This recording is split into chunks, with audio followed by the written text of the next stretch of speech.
My stepmother tried to block me from inheriting my father's art collection. In court, she claimed, "He promised it to me." I quietly presented the original inventory list, with my name on every piece. Her lawyer tried to argue, but the judge wasn't having it. I never expected to find myself in a legal battle with my own stepmother. But when there's millions of dollars in art at stake, I guess people show their true colors. My father was an art dealer and collector. Not just any collector, his private collection was famous in the art world. He had pieces from Monet, Picasso, Renoir, even some rare Basquiat's. It wasn't just a collection, it was his life's work. I was his only child. My mother passed when I was 10, and from that point on, it was just me and my dad. We were close. He taught me everything about art, how to analyze brushstrokes, how to spot a forgery, the difference between oil and acrylic just by the way light reflected off the canvas. I knew that one day, the collection would be mine. My dad made that clear. Then came Carla. The stepmother who wanted it all. My father met Carla when I was 15. She was in her early 30s, 20 years younger than him, and honestly, way too interested in his money. She played the role of the devoted wife, well, at least in public. But behind closed doors, she was different. She never cared about art. She barely even pretended to. But she loved the lifestyle that came with it. The luxury, the parties, the connections. When my dad got sick a few years ago, she took over handling the household affairs. She started inserting herself into things she never cared about before. His business, his collection. She started talking like she was an expert. Like she had been by his side for decades. When he passed, I was devastated. I barely had time to process it before she made her move. The will reading, we met at my father's lawyer's office. It was just me, Carla, and a few family friends. The lawyer started reading the will. Carla got a huge inheritance, money, real estate, enough for her to live comfortably for the rest of her life. Then the lawyer got to the art collection. It was all left to me. Every piece, every sculpture, every frame. Carla's face changed in an instant. One second she was dabbing fake tears, the next she was staring daggers at me. She looked at the lawyer like he had just read it wrong. "That can't be right," she said. The lawyer didn't even look up. "It's very clear," he said. "The collection is left entirely to my name." Carla went silent. She just sat there, gripping the arms of the chair. Then, without another word, she got up and walked out of the office. I thought that was the end of it. I was so wrong. The lawsuit 2 days later, I got a letter from her lawyer. She was contesting the will. Her argument? My father had verbally promised the collection to her. She claimed they had discussed it many times, that he had told her he wanted her to preserve his legacy. She argued that since she was his wife, the collection was part of their marital assets and should belong to her. I couldn't believe it. She had already inherited millions. And now she wanted everything. The court battle begins. I hired a lawyer. He assured me this was ridiculous, and that she didn't have a case. My father's will was airtight. But Carla had money, and she wasn't going down without a fight. She got a high-powered legal team. They dragged me through months of hearings, depositions, filings. In court, her lawyer painted me as an ungrateful, spoiled son who was trying to steal from his grieving stepmother. They claimed my father had forgotten to update the will. That I had pressured him into signing it. That I was twisting his wishes for my own greed. Carla sat there, putting on the best performance of her life. She cried on the stand. Told the court she had been my father's partner in everything. That she had helped him curate the collection. That she had been by his side for every important acquisition. Lies. She barely even walked into his gallery. The only thing she cared about was how much the pieces were worth.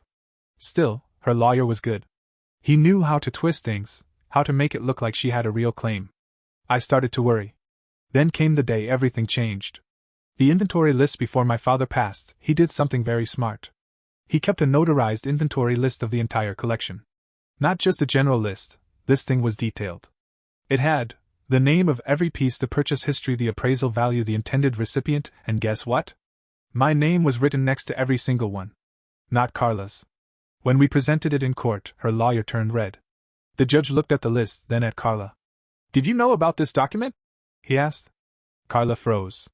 Her lawyer tried to argue it was suspicious, that my father would make a list like that. That it was convenient for my case. The judge shut that down immediately. Then my lawyer pulled out emails between me and my father. Emails where we discussed the future transfer of the collection.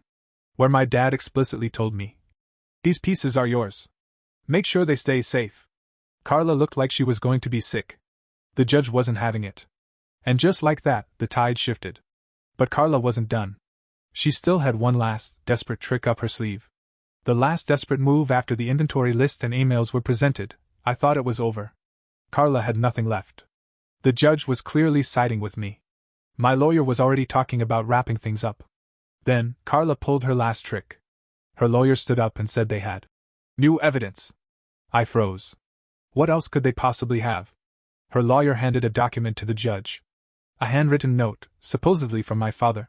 It was on old, yellowed paper, written in his usual scrawl. To my beloved Carla, you have been the light of my life. My art collection belongs to you. Take care of it as I would. I felt my stomach drop. I knew my father's handwriting well. I had seen it 1,000 times in his notes, his letters, his records. This looked real. I glanced at my lawyer. His jaw was clenched. He whispered, "They're desperate." Carla sat there, fake crying, dabbing her eyes with a tissue. My husband loved me, she said, voice shaking. This was written in his final days. He wanted me to have everything. She turned to me, looking almost victorious. Like she had won. The judge studied the note carefully. He frowned. Then he looked at Carla's lawyer. This note isn't dated. There's no signature. Do you have any verification? Carla's lawyer stuttered. We have a handwriting expert. Of course, they did. They had brought in an expert witness to claim this was my father's writing. The judge sighed and agreed to examine the claim. Just like that, the case was back in play. Calling their bluff the next few days were a nightmare. My lawyer scrambled to find a forgery expert of our own. We needed someone to disprove the letter. If we failed, Carla might actually have a case. And then, by some miracle, we caught a huge mistake. See, my father used a very specific kind of paper for important documents. Heavyweight, museum grade. It was a habit of his. This letter? It was on cheap, regular printer paper. My lawyer pounced on that. We sent the note to be tested. The results came back fast. The ink was too fresh. The paper had a watermarked logo, a brand that wasn't even made until 2 years after my father's death. The whole thing was a fake. The moment Carla knew she lost, the next court session was brutal for Carla. My lawyer calmly walked through the evidence. The ink test results. The paper analysis. The fact that my father never used cheap office paper for anything important. Carla's face went pale. Then the judge turned to her. Mrs. Carla's last name, did you personally find this note? Carla hesitated. I found it among his things. The judge looked unimpressed. Do you have any proof of when or where you found it? She swallowed hard. I didn't think I needed proof. The silence in that courtroom was heavy. Then the judge said, I believe this document is forged. It hit her like a bullet. Her lawyer sat down without another word. Carla gripped the table, her fingers shaking. She wasn't winning this. But she wasn't done yet. I thought that was it. I thought she'd finally give up. I was wrong. A few days later, my lawyer called me. His voice was tense. She's trying to sell pieces of the collection. I nearly dropped my phone. What? She's claiming she has the rights to certain paintings. She contacted an auction house in New York. I was livid. The collection was still in my name. The court battle wasn't even finished. But she was already trying to offload pieces that didn't belong to her. Catching her red-handed, we moved fast. I contacted the auction house immediately. Told them about the court case and sent them the judge's most recent ruling. They put the sale on hold. Then I asked for details. Which paintings was she trying to sell? When they sent me the list, I almost laughed. 2 of the pieces? They were still in my possession. She didn't even have them. Carla had sent high-resolution photographs of the paintings and tried to pass them off as her own. She had nothing. But I wasn't just going to stop her. I wanted to end this. The next move, I told my lawyer to let her go through with it. We let her think the sale was happening. We let her believe she was getting away with it. And then, we set a trap. The trap. Carla thought she was about to make a fortune. She had sent the auction house high-resolution photos, claiming she had exclusive ownership of several paintings. What she didn't know was that we were letting her dig her own grave. We quietly informed the auction house that the paintings she was trying to sell were still in my possession. We provided the court documents, the inventory list, and photographic proof showing the artwork hanging in my private storage facility. The auction house played along. They told Carla that before finalizing the sale, they needed to inspect the pieces in person. She agreed. That's when we knew she had something hidden. The hidden storage unit. A week later, my lawyer got a tip.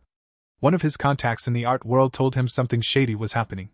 Carla had rented a private storage unit under her maiden name. Not in New York. Not in LA. In Miami. I flew down with my lawyer immediately. Through a legal maneuver, since the collection was still being disputed in court, we were able to force access to her storage unit. A court officer accompanied us. The second they rolled up the metal door, my blood went cold. Inside the unit, stacked carelessly against the walls, were several missing pieces from my father's collection. Pieces that had disappeared during my father's illness. Pieces that I had assumed were misplaced or stolen years ago. Some weren't even in protective casings. Just leaning against concrete walls, exposed to humidity and dust. She hadn't just stolen art. She had endangered it. The fraud goes deeper. That should have been it. We should have been able to end her right then and there.